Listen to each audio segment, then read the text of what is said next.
What's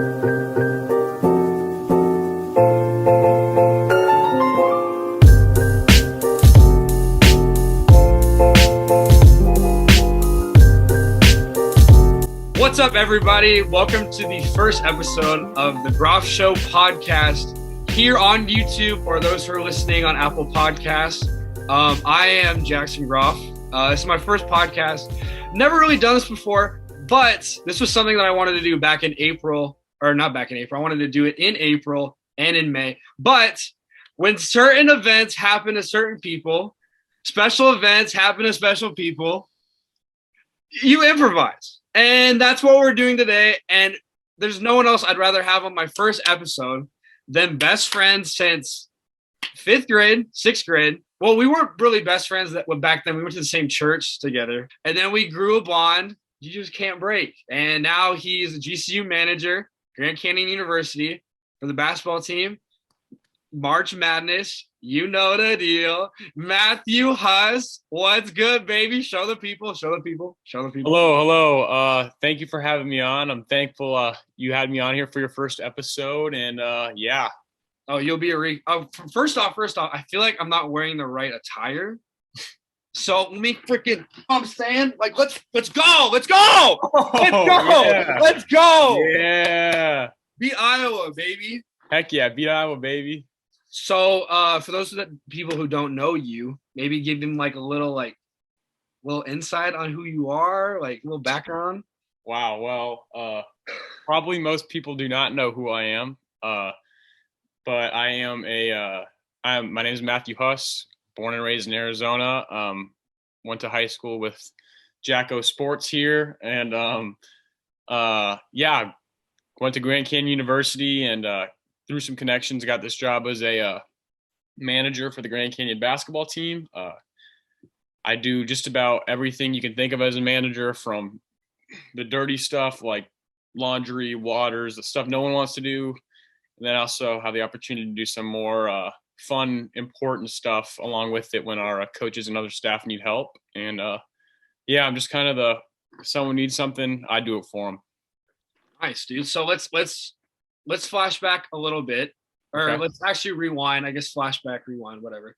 Back in December when Dan Majerle got fired, devastating. But I feel as if, outsider speaking, that he kind of led the way, or kind of did the dirty work, I guess, to prepare for Coach Drew. And how do you think Coach Drew has done so far? What was it like having him at first? And I know for you personally, I remember we used to talk, like, you were kind of nervous whether you'd still be a manager or not because you didn't know the guy.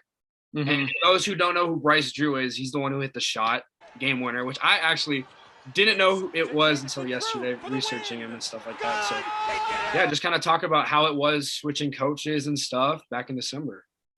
So, first off, loved Coach Majerle. He was an awesome guy. He definitely I think he was here for 6 years, and we wouldn't have been able to be here. I wouldn't be able to be in Indianapolis right now if it wasn't for Coach Majerle, first of all, just because of that transition from D2, I think it was, to D1. Just Coach Majerle getting that hype and getting the Havocs and building the program was just massive, and nothing but respect for him. And then Coach Drew, I was nervous at first, not knowing am I going to still be a manager? What's he like? And then COVID happened on top of it. Coach Majerle got let go while quarantine was just getting started. And it was just a time of unknown, but Coach Drew came along, and it's just been so fun to work under him, as he is just a leader of God. And the amount of just praying and faith-based this program is on a daily basis is just so cool. And it's very I've someone probably got players knocking on my door right now. You're good. But it's just such an awesome experience on working under him, and he's really shown me what it takes to have a good work ethic and what can happen with a good work ethic. Do you have any funny Bryce Drew stories or anything that you had with him? Yes. Before I even met him, when we were in quarantine over the summer, 17-day quarantine, my mom came and brought the quarantine team cookies, and I was like, okay, cool. My mom dropped them off because I couldn't have contact with her, and I got the cookies, brought them with the players, and we just started eating them. And all of a sudden, cops show up at our to our quarantine out by the pool, and I'm chowing down on my cookie. Players are too, and they're like, "Can you step aside here?" And I was like, "Sure." And long story short, they thought that when I went to grab the cookies my mom dropped off, that it was a drug deal. And I got so scared because I'm a big like rule follower and all that. Huge rule follower. And so anyway, I was like, no, sir, like just cookies, like whatever. And so they go, okay. So I was like, all right, cool. The next day, before I've even met Coach, I get a phone call from him. And I was like, I've never even met this guy yet. I'm still in quarantine. Hey, man. I was like, hey, Coach. I was really scared. And he basically was just like, yeah, I heard you were a part of a drug deal last night. And I was like, well, I was just like, no, sir. Like trying to explain myself. And I got really scared, but he totally understood and believed my story. But it was just such a scary first interaction with him. But well, it it's was so funny about that story because it's like out of all the people that like what happened to you, because you were the type in high school that like didn't want to be involved with any trouble or yeah, exactly. any little thing. It was just that's just so I got that call, my heart was just racing. Yeah. So let's talk about the 2020 season. Very unusual season, and to come off of last year when it got canceled. What were the emotions like going into it, especially with no fans? Because like, I mean, I can't even imagine like for football and stuff, we're gonna have some fans, but like we just straight up canceled our season. So it's like the fact that you guys played with no fans. How was that playing with no fans, but then also like being kind of cautious too, because you guys also had a couple weeks in your season that you didn't play because of COVID. Yeah. So, well, obviously it started off with, we were in Las Vegas last year for our conference tournament when it got canceled. And that was devastating. We weren't expected to win it, which kind of made it easier, but it just sucked being so close to the end of the year, everything you've worked for, and then it just gets canceled. And it really kind of sucked. But then this season starts, and Brian Mueller and GCU did such a good job with the limited seating options available, getting Havocs in there. The Havocs that were in there this year were so loud and obnoxious and gave us the home court advantage we always needed. And so that was big because even in a not even half full GCU arena, our fans did a great job. And then we did have a couple hiccups in the season with players getting COVID or staff or whoever, which caused us to shut down. And man, like it is so hard. Like middle of the season, we went 20 days without a game, and people don't understand like how mentally tough it is, like in the middle of the season to like stop for 20 days and just try to stay motivated, practice. Like, dude, when you're on practice, okay, like when you know that you have 20 days of just practice, when it's like practice 11, 12, 13 with no game to look forward to, nothing to scout, like it's a grind, man. And so this team just fought through it all. Like we all worked so hard, man. And it's led to being here in Indy. Dude, that's just crazy because you have to bring your own juice too, which I think that you managers probably, I think that's your biggest role, is just bringing juice on the team. You, sure. Ethan, right? Yep, Ethan and Preston. Yep. That's dope. So now you made your way, regular season WAC champs. Yes, sir. Tournament WAC champs. Not only tournament, you guys killed. You guys pretty much swept. You swept. We averaged our average win in the tournament was 26 points. So yeah, we crushed everyone. Crushed. New Mexico State. See ya. Yeah. Not even close. Let's go. So let's talk about the 24 hours between after you guys won, the emotions, all of that. Talk about all of that. All that had to go on because you guys had to leave. So I don't want to spoil you. Yeah. So that's up there, top 5 for like the craziest, just like 24 hours of my life. Like I had called you kind of once I finally got settled here in Indy, and I was just like, holy cow, what's happening? It was a blur. So Saturday WAC championship game, obviously we wake up not knowing like if we're going to win or not. Like we wake up Saturday morning, like I could be on my way to Indy tonight or tomorrow, or I could be on my way to Arizona back home. And it's weird, like not knowing. I'm a very schedule oriented guy. So not knowing what my next day is going to look like is kind of weird. So spend the whole day kind of nervous Saturday prepping for New Mexico State. Buzzer sounds, we're champs. First 30 minutes after we win is just, cheering, screaming, crying, hugging, like pictures. And it's the adrenaline rush is so cool. And just like all the hard work we put in was worth it. And that was an amazing feeling. So then once that happens, after about 30 minutes, my manager juices kick in and I'm like, oh God, like all these guys running around in their warm-ups and in their jerseys and their tights. Like I have to collect all of this and then we're leaving and I got to pack. And I was like, oh God. So, just, hey guys, like, yay, but like, can I have your warm-up tights, jerseys real quick? So then get all that. We knew it was going to be an early morning. So we packed up the whole bus before us managers did. Probably went to bed at about 3 a.m. Las Vegas time. I'm getting so confused with all these time zones, but went about 3 a.m. because we're up all night. Our adrenaline's rushing. We're watching ourselves on ESPN. Like it's so cool. And then bam, like we had a flight at, what was it? I think like a private jet. It was sick. It was like a private jet. Left at like 8 or 9 a.m. So we go to sleep at 3. We're waking up at like 7 to get guys ready. So 4 hours of sleep. We get up.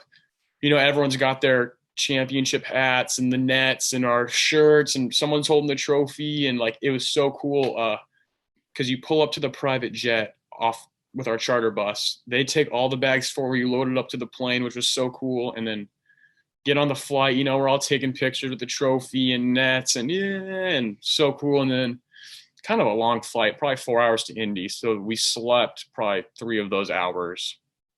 Then get off the flight, get picked up on another charter bus, got police escorted from the airport to the hotel, which was so cool. Never been police escorted before. And then they were like, you guys got to go into your room right now. The selection show is about to start. So they rush us into our team meeting room. Selection show. All right, you guys are going to be in the first segment. Like everyone be ready to go. And then take on, out of the Western Athletic Conference, the Antelopes of Grand Canyon. Champions of the WAC. First ever NCAA tournament appearance for the Antelopes, just their 8th year. So then that happens. And then, all right, now you got to get all the bags you have packed. Like, then we're going to bring those up. And then like, it was just such a blur. And then finally it's like, all right, 2-day quarantine, able to kind of reset, gather ourselves. And that 2-day quarantine really kind of helped. But yeah, it was a wild but fun 24 hours. Jeez. So what's the vibe like in the bubble? What's the crazy, vibe man. outside coming in? Like, I mean, you're in the same, like people don't realize you're in the same hotel as all 60. Well, it was 68. Now it's 64 because of the games. But it's like you have people from like Tom Izzo. You got Luke Garza, who you're playing in there. You got Rick Pitino. You got all these upsets, especially what happened tonight, which is this is recorded on March 19th. So we just watched North Texas win. We just watched Oral Roberts win. So I don't know if you've seen Oral Roberts after that game or whatever, but like just kind of talk about the vibe, like beginning to like right now, I guess. I don't know. Yeah, it's crazy. The first day was an adjustment period, walking down, because all of the team meeting rooms and where we eat and our COVID tests, all the same area. Now there's a couple other hotels. So the 68, 64, whatever teams are spread out in 3 different hotels, Westin Marriott and this JW Marriott. We're staying in the big hotel. It has a huge bracket on it, which is cool. But between these 3 are where all the teams are. So I'm guessing we have probably 22-ish teams in this building.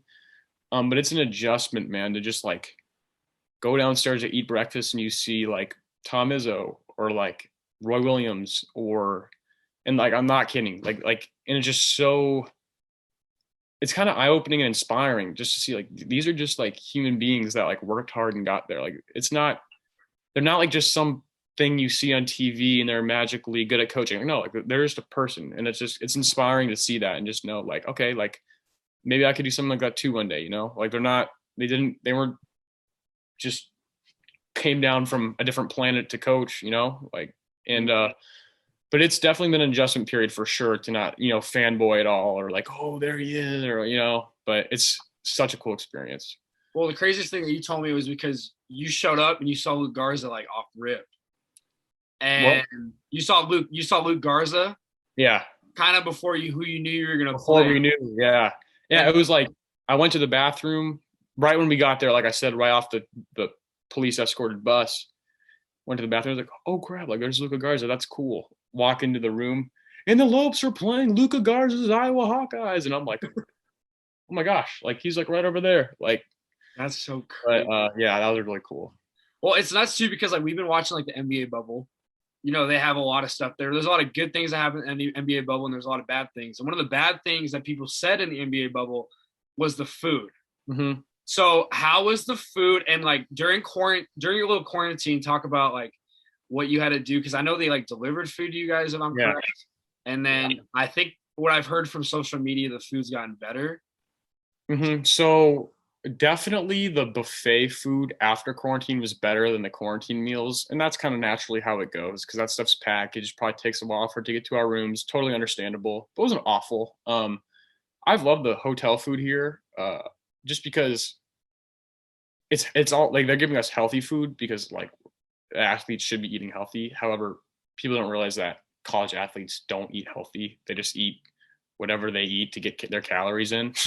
So some of them that have complained about it, it's just because they don't like healthy food, but it's just a lot of grilled chicken, salads, rice, which I'm cool with. But yeah, the quarantine meals were a little rough, but it's we're living all right. Exactly. Bro, you guys' hotel rooms are so nice too. How many hot steam showers have you taken since you've been there? Too many to count, man. Steamy showers are my thing. You know that. Oh my gosh. How to release the pores.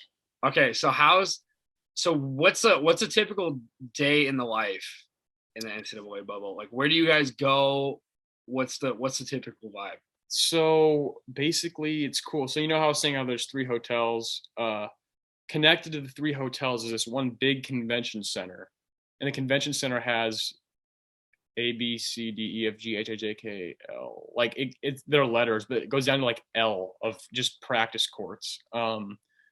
And so those 3 hotels, every team practices in those. And so usually you like wake up, go down to breakfast in the team meeting room where we had the selection show. And then from there, we usually go down to the convention center and practice. They do a very good job here of just like cleaning all of the stuff in between practices, between balls, even the rims, the water bottle, coolers, all of that. Get a practice in there. They've provided 2 huge meeting rooms for us that are just full of gear and drinks, water and Powerade drinks, TVs. Like it's so awesome. So downtime, usually spend in the team meeting room watching film or whatnot. They have a really nice laundry service, which as a manager, obviously we love that. We don't even have to do it. You just have to give them my bag of laundry and they do it for me and text me when it's done. So it's been so well organized and COVID cautious, and they've done a great job here. You guys have like a player lounge or anything too, or like where you guys play games or? Well, we've all brought PlayStations and Xboxes for video games up in our room, but the team meeting room kind of fulfills those needs because there's TVs, projectors. They have like a little bowling set for us, like. So between that and we're still recovering from the Eastern time zone, man. Like it's 3 hours later here than in Arizona. So here I'm having to get up at 7 a.m. here and it's 4 a.m. in Arizona. And I'm like, whoa. So definitely a lot of naps have been taking place. Oh yeah, I bet, bro. What was I gonna say? Let's talk. So are you basically indoors all day? Like, are you ever outside? It's a great question. So until from Sunday afternoon when we got here and did the selection show till about I think Wednesday, we did not leave indoors because our hotel's connected to that practice convention center in like a hallway, so there was literally no fresh air. But then they have this minor league baseball field just on the other side of our hotel, and they've like put like volleyball nets and footballs and all that out there. And so like you can have your team like reserve like a timeout on the field to go like get some fresh air and throw the ball around, get a little exercise, because obviously the exercise gyms are closed for us. They actually have weight rooms here for the players, which is so cool that they've been able to like execute that. But yeah, so we had a little baseball field time a couple days ago, and it felt great to get fresh air. But other than that, yeah, only indoors. Do you have all your gear set out still too? What? All your gear? Do you have that all set out still? Like you have? I don't. I should. We got. Oh, you're good. We'll put a photo up there. Yeah, photo. Bang. What's your favorite thing about the gear? What's your favorite item? Probably, I like this hat. Got the hat. And then probably they gave us this really big comfy blanket that I'll definitely be snuggling in on the plane ride home, hopefully 3 weeks from now. Have you taken it out of the bag? Yeah. Nope, keeping it in the bag. But the other guys have had theirs out, and I've had a couple test runs, made sure it's cuddly, and it is. So is that like walking distance, or is there like a certain like security thing you have to walk through? Because I imagine like not anyone, you guys are the only ones, like March Madness people are the only ones allowed. Oh yeah, there's tons of security around the hotel, and we have people escorting us everywhere. We have our own, every team has their own team ambassador. Her name's Laura. Shout out Laura. She'll never see this, but shout out Laura.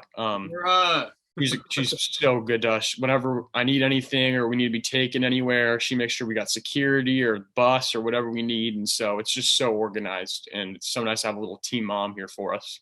That's sick, bro. Do you have any funny stories of stuff that's happened to you guys during the bubble? Like anything that's happened? Because like for reference, BYU's had some pretty funny things, at least on social media, with their COVID test when they're like all cheering and stuff like that. I'll play the video. But 7 out of Kansas City, Missouri.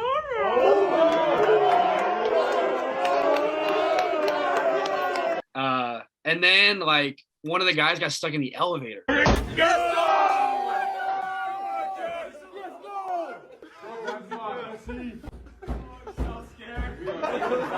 on, baby, come on. Here you go. But you gotta go on.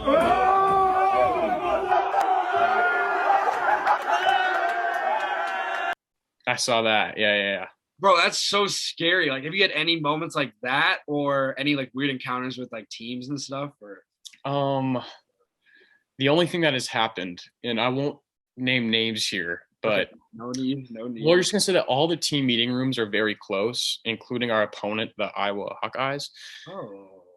And when one of our players, you know who you are, was walking down the escalator yesterday, he said something along the lines of, yeah, and we're gonna beat Iowa, blah blah blah blah blah, and kind of talking crap out loud, not knowing any of them were there. And he turns the corner, and Luka Garza was right there, and he was like, oh gosh, and I won't say exactly what he was saying, but he was talking a little smack about the Iowa Hawkeyes, and their best player happened to be right around the corner, and it was very awkward but hilarious.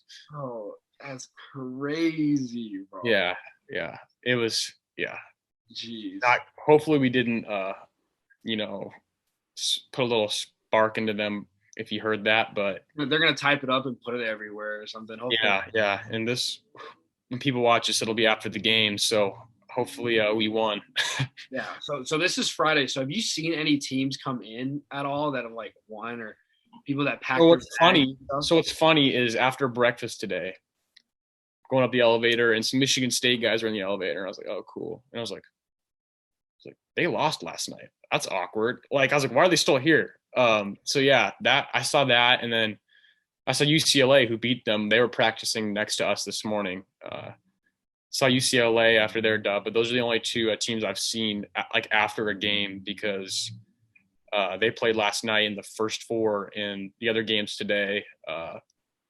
Games are still going on, but I haven't seen any teams from today come back yet. No. I got you. So let's talk about the big game. Number 2 seed Iowa versus number 15 seeded Grand Canyon University. Yes. Now, this game off rip, a lot of people are saying, "Oh, Iowa's got Luka Garza. They're a good team. Like GCU has no shot." But for those who are watching this, Oral Roberts just beat Ohio State. Yeah. 2 versus 15. So how does a game like that, what do you think the message is going to be from Coach Drew after something like that happens? Or is he kind of like one of the coaches that's like, block out all the noise and just focus on what we have on? Well, it was pretty exciting. We had just finished practice this afternoon, and we came back for lunch, and that game was on.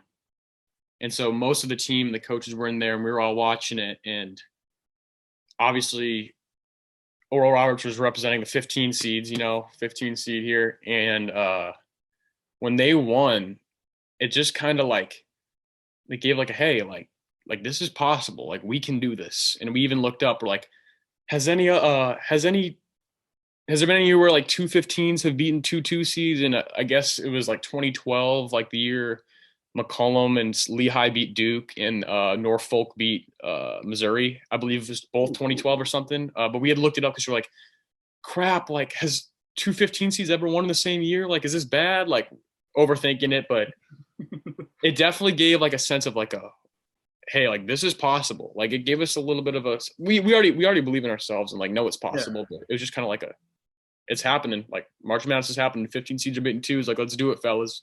So how's the week been for you guys practice wise? Because I remember you telling me that like it's weird because like certain teams like Duke, Kentucky, blah blah ball, they want to win national championships. For lower schools like you guys, you want to make it to the tournament. You right. want to make the big dance. So now less than 24 hours to the game. How's the mindset changed from Monday?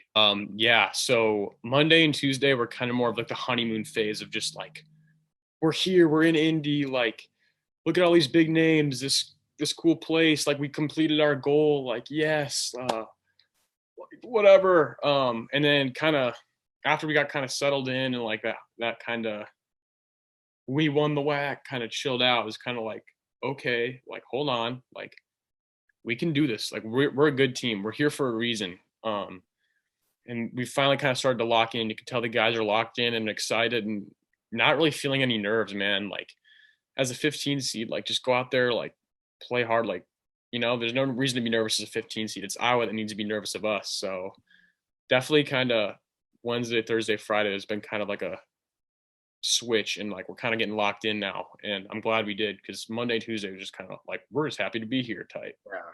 Be the underdog and stuff. That's so exciting. So this is recorded on Friday, March 19th. So people listening to this probably know the outcome. But what is the keys to the game?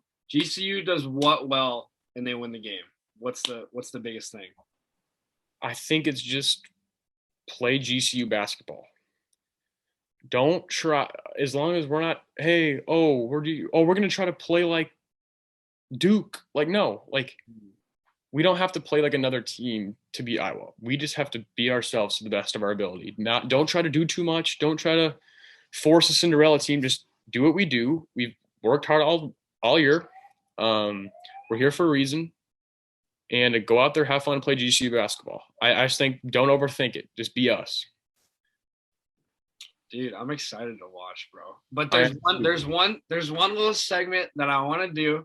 It's a new segment, first podcast, gotta come out on segment. It's called Do Ya Knowa Iowa edition. Do you know Iowa? You like it? Not bad. I'm gonna ask you 10 questions about the state of Iowa and Iowa itself.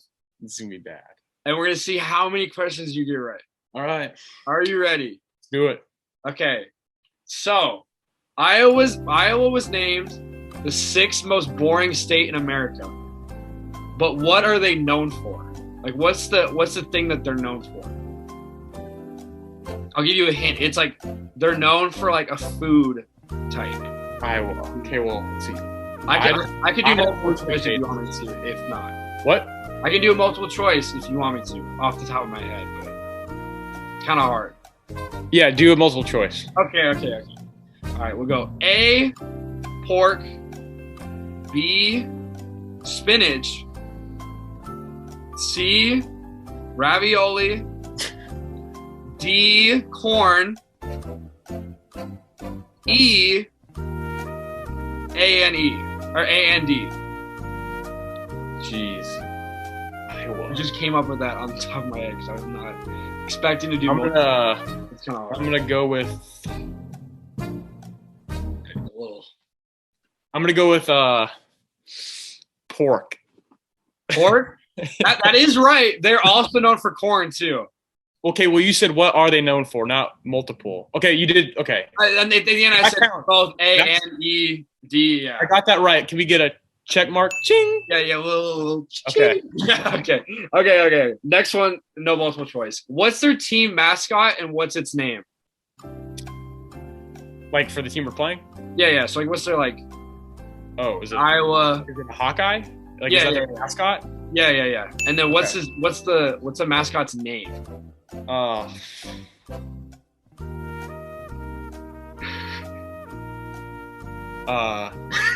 Harry the Hawkeye? Close! Herky the Hawkeye. Oh! Herky the Hawkeye. You're close. Wow, that was close. Okay. Number 3. What is a Hawkeye? I actually didn't know this. I thought it's not a bird or anything. It's a phrase. But A member of the Avengers. Close. It's a nickname they use as like a resident of Iowa. Okay. Interesting. I did not know that. What is the capital of Iowa? What's the first letter? D. Come on, this is like everyone knows it's 2 words. The last word starts with an M. Montana actually played last time they were in that March Madness. They actually played a game in the city. Last time. Oh, D and M. DM. Oh, Des Moines. Yes, let's go. Des Moines. Next one. All right. It's between 1 and 10 million. What's the population of Iowa? 1 in 10 million. What's the population? 8 million. 3 million. That's tiny. I know. That's why they're so boring. 3 million in all of Iowa. 3 million all Iowa. I feel like there's 3 million people at GCU. That's crazy. All right, last segment. Top 5 road essentials. You're always on the road. You guys play a lot of games. For those out there who aspire to play college sports or even manager at GCU or wherever, maybe they're like, what do I bring on the road? Like, what do I do? The floor is yours. Okay. Our top 5 essentials. Here we go. Okay. 1, gotta have it. Always. We got the Febreze Fabric Wrinkle Release Portable Edition. I've actually never heard of that before. Lifesaver. I'm telling you, when I come out, when I pull my stuff out of my bag and I got my polos I got to wear for the game or my quarter zips, that stuff's looking wrinkled. Oh, wrinkled. And I cannot handle an iron. I had me and Ethan Preston and I had to iron on all the NCAA patches today, and that was just a problem for me. I cannot iron, so this wrinkle release, just spray it on your shirt, give it a good shake, and that thing is good to go. Really? Shout out Tyler Koner for putting me on this. I've never heard of that before because I've never used the iron because I'm nervous using irons because like they're so hot. And you got the ironing thing on it, and so you get the iron and kind of rotate it. 100%. Small and portable. All right, what's the second item? Okay. Second item, gotta have it. We got coffee. Ooh. We got coffee. There's nothing in here, but it just represents, I go through probably 3 cups a day on the road. Just if there's a time difference or if we're up late doing laundry or watching film or whatever or working out, coffee is what gets us managers and coaches and staff and everyone through these road trips. So shout out to coffee. So what's the typical coffee order for those men and women out there who aspire, who drink coffee, who want to hear your recipe, who want to hear your go-to essential? So on the road, if it's just like the coffee maker they give us here, it'll just be, I'll just drink it black because the sugar, just like the sugar packets and creamer packets, don't do it for me. So if it's just a coffee maker in the room, I'm just going to drink it black, you know. But if I can get, some hotels have a Starbucks in it, And if the hotel has a Starbucks, we're probably rolling with just a iced white chocolate mocha. Some people say it's girly, but it gets the job done. It gets us the dubs. So Such a white girl. I know. Hey, at least it's not a pumpkin spice latte. It's but yeah. So those are first two. Then we got another essential that you've been reading with me. We got Love Does right here. Yeah, you got it. Yeah. Books in general, but right now it's Love Does for us. When there's extra time on the road, not having to do homework, and that book, great book. Great book. Coach Wooden book.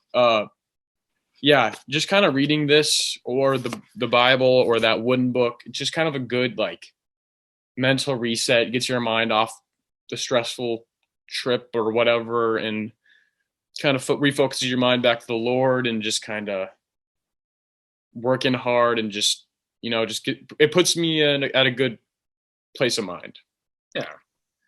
Then we're gonna go get you away from basketball. Exactly. Then we're gonna go another essential. We got the AirPods.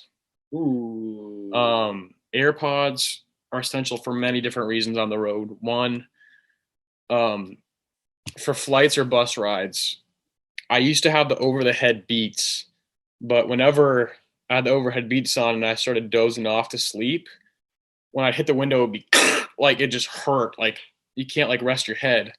Or when you throw your AirPods in, you got your hoodie on, you can lean on the window just fine. It feels great. So that's one. And then two, AirPods, you can throw them in for phone calls, which is nice. And then for workouts. So AirPods are an essential on the road. I feel like they've gotten more swag and more, I guess, class. AirPods have.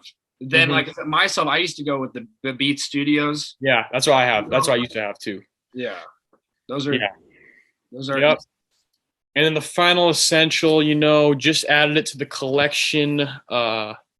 We got the WAC Champions hat. You already know.